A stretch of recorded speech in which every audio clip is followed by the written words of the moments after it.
नमस्कार मंडळी, स्वागत आहे सारिकाज किचनमध्ये.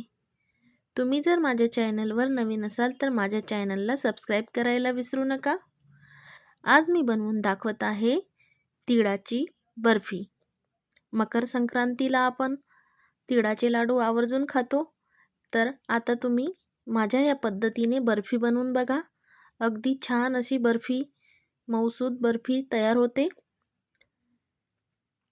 इथे मी अर्धा किलो तीळ घेतले आहे आणि 250 ग्रॅम गूळ. ह्या प्रमाणात मी बर्फी बनवणार आहे. आता मी कढईमध्ये तीळ टाकून घेतले आहे. ते छान भाजून घेणार आहे. अगदी खमंग भाजून घ्यायचे आहे तीळ. छान आपले तीळ भाजून झालेले आहे. आता हे तीळ मी एका परातीत थंड करायला काढून घेतले आहे.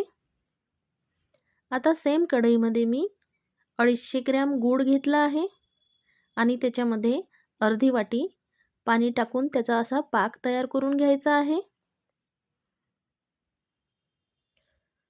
गूळ विरघळायला लागला आहे तोपर्यंत मी इथे तिळाचा कूट बनवून घेत आहे मिक्सरला.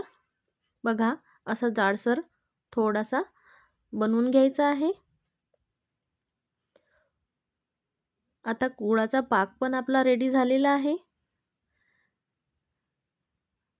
गुळाचा पाक गाळून घ्यायचा आहे. त्याच्यामध्ये काही कचरा असेल तर निघून जाईल.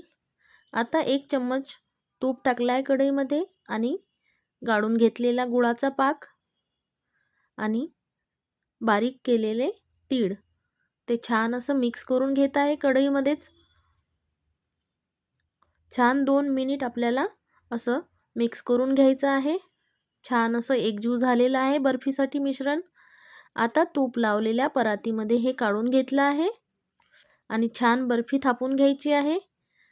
हाताला चटके न लागता आपण बर्फी छान अशी वाटीनेच थापून घ्यायची आहे. बघा, छान थापून घेतली आहे.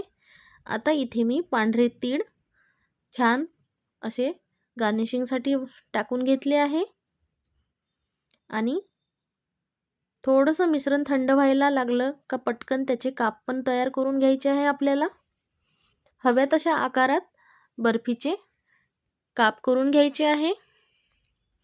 बघा, छान अशी आपली बर्फी तयार झालेली आहे. अगदीच छान बर्फी तयार झाली आहे. तोंडात टाकताच विरघळेल अशी आपली तिळाची बर्फी तयार झाली आहे. तुम्ही माझ्या या पद्धतीने नक्की बनवून बघा या मकर संक्रांतीला. खूप छान बर्फी तयार होते.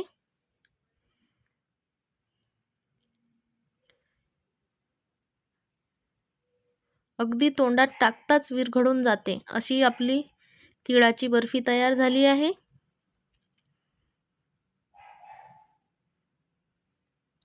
तुम्हाला माझी रेसिपी आवडली असेल तर माझ्या चॅनलला सबस्क्राईब करा, लाईक करा आणि कॉमेंटमध्ये मला सांगा कशी झाली आहे तिळाची बर्फी. अशी छान मी पिस्त्याने गार्निश करून पिस्त्याचे कतरन लावून घेतले आणि छान अशी आपली तिळाची बर्फी तयार झाली आहे. अगदीच कमी साहित्यात, कमी मेहनतीत अशी तोंडात टाकताच विरघळून जाणारी तिळाची बर्फी तयार आहे. तुम्ही नक्की करून बघा माझ्या पद्धतीने.